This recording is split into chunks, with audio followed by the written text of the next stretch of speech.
Hello and welcome to another step-by-step watercolor tutorial. This painting is going to be of our little jellyfish. So you can do the same size that I'm doing, or you can do this in any size that you would like to do. I'm using some watercolor paper, and you'll see that I have, mine all taped out. I just use blue Scotch painter's tape. So you can just find that at Walmart, but you can use whatever kind of tape that you like. And you're also going to need a spray bottle. So I have this little spray bottle that I think I got at Dollarama. You can use anything, these small ones too. I even have some that are like the size of a pen. So that's one additional thing that you're going to need that we haven't used before. Other than that, I'm going to use a size 7 watercolor paintbrush, and I'm going to use my Koi watercolors today.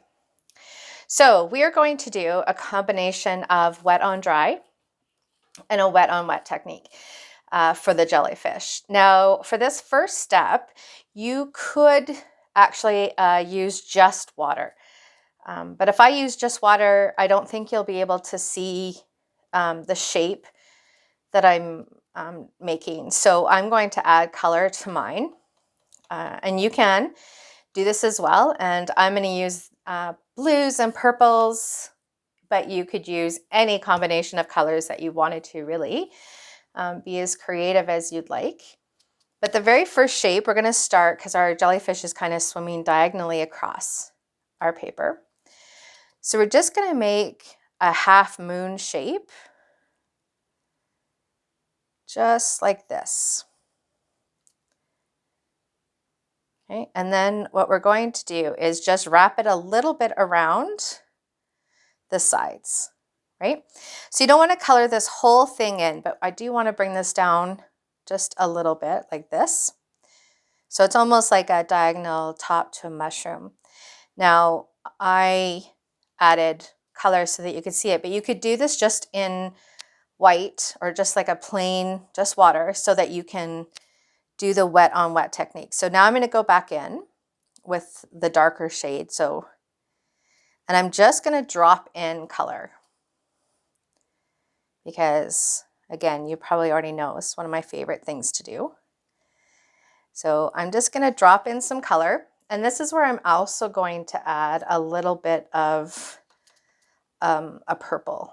So I have this nice bright purple. And if you don't have a purple, you could just mix the red and blue together. Always a teacher, always talking color theory. So you could do that too. And I'm just going to drop this in. Now we're going to do a number of different layers, but we just want to get that started there. Okay, so this is the top of our jellyfish. I think I'm going to bring him up just a little bit more. He's a little flat. Or her. So I'll bring the jellyfish up a little bit more. There we go. Okay, so that's what the first thing we're going to do. So that's not bad. That's a pretty easy step. Then we're going to go in and add just the first part of the tendrils that are going to be underneath. So I'll start again with a really watery blue so that you can just see. And I'm not going to touch that top piece because I don't want this to bleed into this. So the water will only go, if your paper is dry, it will only go where you place it. So we'll kind of fill that in a bit, and then I want you to start just coming down a little bit. And then it doesn't really need to, you can just kind of abstract this out a bit because we're going to be adding some very definite tendrils. Right now I'm just trying to get some background pieces there. Okay, so this is all that we want to do for the first step. And then I want this all to dry before I go in and make some darker areas in here and add another layer of colors to both areas. So this is where you would pause the video as I go and as you go and dry this first layer. So we can tell that this is dry because now it's a matte and there's no shiny stuff on it. So I want to go back in now with our next layer of color, and I'm going to stay in the cool colors, which would be the blues and the purples and the greens. So I'm going to go with a different blue, but that's darker. So I think you can see that palette. And if you'd like, you can get this piece wet. Just use some water. You don't need a whole bunch. But because I like the colors to play and I don't want to dictate too much where all these colors are going, I just really like this wet on wet technique where you just drop in pigment. And you can just use straight pigment too. And I think this also helps give it just that really organic underwater look. You can see I made a little mistake there, but there are no mistakes actually. I think Bob Ross said happy little accidents. But we again are going to do pen and ink in our last layer, so we've got some time to fix that up. So I just love how this is playing, and I'm just letting that water flow. And you can see I'm trying to leave just a little bit of an area up here that is highlighted. So that would be where the light would be hitting it. And then I'm going to add more of the purple in there.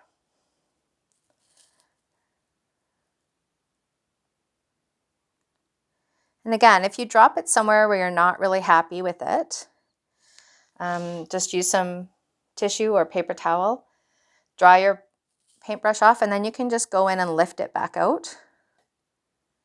It's really, you can let that play a bit.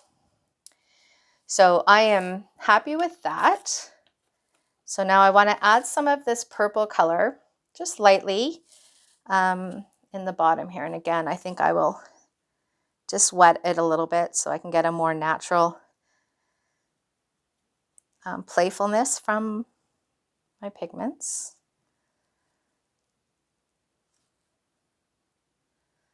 So these are kind of the soft tendrils that are underneath. And I will add some of this darker blue in here too. So then you've kind of got, because these colors are going to mix together and create a new color. You've got that original light blue down here. Now you're adding some pink. It just gives it so much more texture and so much more depth if you've got a number of different colors instead of just using all one shade of a color. And you could, if you only have the one blue and the one purple, then you could mix these together, right, and get another color, right? And that's actually a really pretty color. I think I'll pull that all over. And that keeps it in the same color house, right? So you can add some of that in here too. Okay. And then I also like to have, like, this is all very much kind of one shade down here. So I also like to have some stark drops of just pure pigment in there. So I'm just going straight into this purple. I'm not adding any water to it.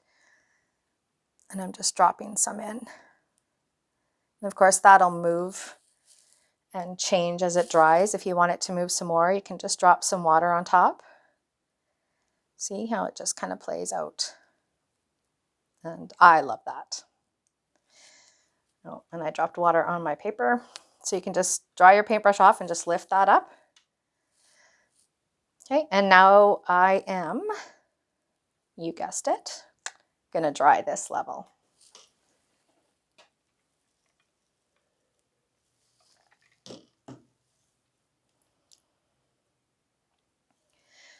So we're gonna bring the splattering technique in for our water right now.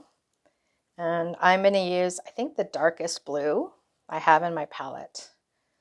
Maybe I'll just mix it in here with that light blue we had.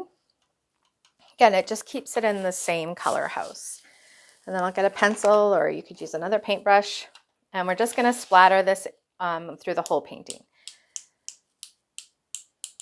So you want some little ones, maybe some lighter And then while this is still wet, I'm going to take my spray bottle and I'm just going to go down here from the corner and I'm just going to give it one spray just to get some of this to move. Just like that. That's all I wanted to do. And I want to go in with just a wet paintbrush. It doesn't have any color on it. And I'll just kind of spread out some of these areas just to fade out some of the dots and really kind of let this atmosphere underwater bleed out a bit. Just like that.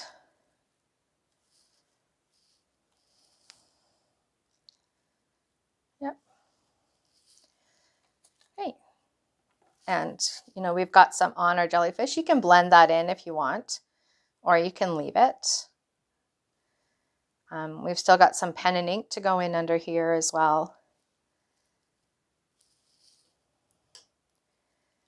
So we've got a lot of details still yet to come. So I just need a little bit more of a diverse color in here. Maybe just show just a few more of those tendrils. So again, it's just a different blue.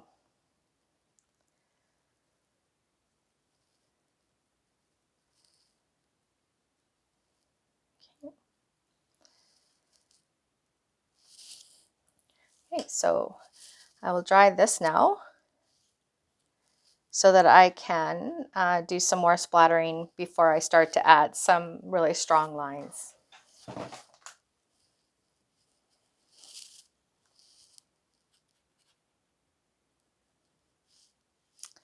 So now that this layer is done, what I want to do is go in with a lighter color of blue and do some more splatter in the background. So I can clean this area out, actually. I'll just move over here for now. And we'll take a much lighter color than we've been using. Maybe mix a little bit of that blue in just to tone that down a bit. And it's pretty pigment heavy and not a lot of water because I want it to splatter nice and not just be. These are kind of like our bubbles, I guess, going underwater. Just like that. And while that is drying, what I can do is I can go back in with some really dark colors and just touch up the bottoms here where I want that kind of darker color to pool in the edges here. And you can kind of start to put it into the direction of these little wispy curls that give the idea that we've got it, that it's not flat, that it's got a three-dimensionality to it. So you can see I'm just kind of flicking up. We're going to put some directional lines in there too when we get to the pen and ink. So, and this would be a good time if you want, you could add a little bit of that purple in there too. Just a nice stark purple. Now I'm not worried about this under part in here because I can put ink in there and, you know, make that stand out really well. But I want to put some strong tendrils in. So we're going to look at the darker colors that we've used. And this is something that you could practice if you wanted before you actually did this. So when you're trying to do very thin lines, it's about having paint on your brush and having a light touch. Because as soon as you put pressure on, this line gets thicker. So we want to do just some lines like this that are pretty thin. So I'm using a very light hand. And I want this to be pretty dark and dramatic. So it's going to have quite a bit of pigment in it. And then starting from underneath here, I just want to come down and just do some of these tendrils that would be flowing as he's swimming through the ocean here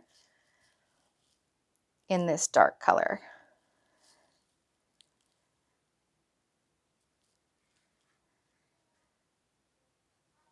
Okay.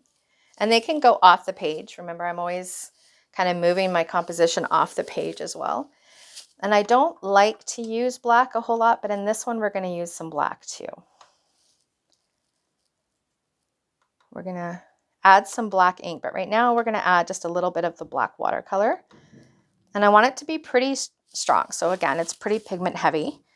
And I'm just going to go under here and drop in some black. Right, this is the under part of my jellyfish. So I'm going to add some black in there. And just for contrast, because I like having very light areas with very, very dark areas, I'm going to put some of this, a couple of tendrils down there, just black too. Just like that. You can see the black is bleeding up into the top, which may cause some people anxiety. So you could lift it out, but I kind of like it, and I probably will just maybe spread it out a little bit so it's over here too. But again, it's totally up to you, right? How that bothers you, but you could dry off your paintbrush and definitely bring that back in.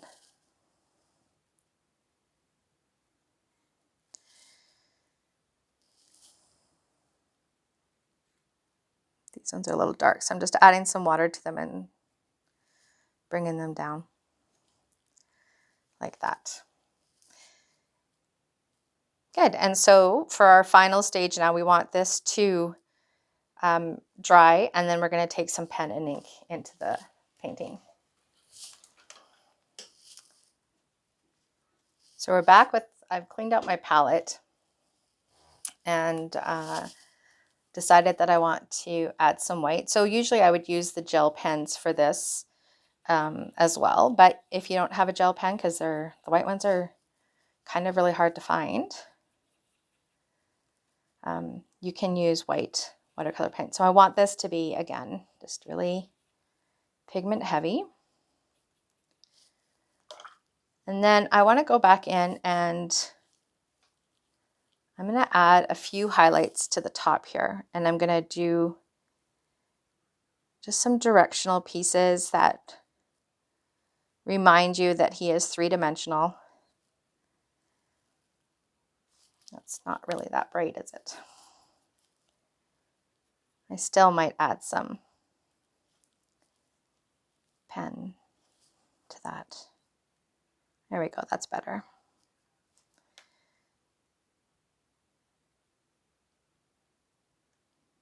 Right, so you can come around and do some of that there.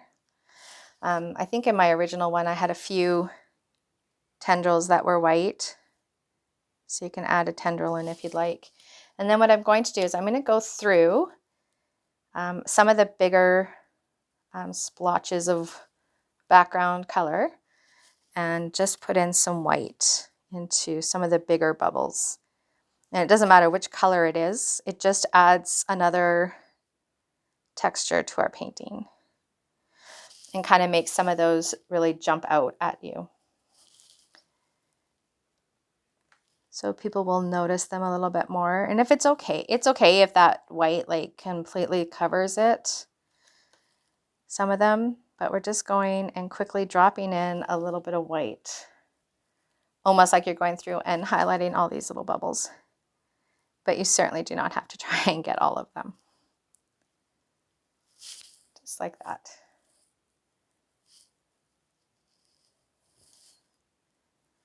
Okay, and now what I'm going to do is using just the OptiFlow pen that I got from Staples, I want to go in and do some pen and ink work. And as I've said before in other videos, you can practice this. This is me I basically am just scribbling. And the more I scribble over in one area, the darker it gets, right? Almost like a cross-hatching technique. And I'm very free with my outline. I don't try and, completely outline this perfectly. If that's something that you want to do, then of course that is totally up to you. So I go around with my scribbling. I'm really going to do and kind of darken up underneath here. We did do some black watercolor paint, and then I would like some directional pieces, I think, that come out. And then I'm going to do some really strong tassels that are going to come right out the bottom there. Maybe a few more scribbles under here. I just did some scribbling over just to kind of make that really pop out. And I think I do want to grab my gel pen and just do some scribbling on here. For some reason, for me, this just helps to really pop the colors out. And you can have some fun with it because the jellyfish are so fluid when you're doing this, right? So you can have a lot of fun with where this scribbling is going. And then, of course, I would like you to sign. And that is our jellyfish tutorial. So then, as I've said before, you can always take the dryer back to your tape. It'll help loosen up that glue if you're getting rips on your paper. But it's really just patience. And I don't know, I like this tape in particular because I don't get it, like not very often does it ever tear my paper. And then I'm going to kind of try and move all this. I'm such a messy artist. I've got stuff everywhere. So move this over and just trim up our picture. I mean, of course, you can use scissors. You don't have to have a paper cutting machine.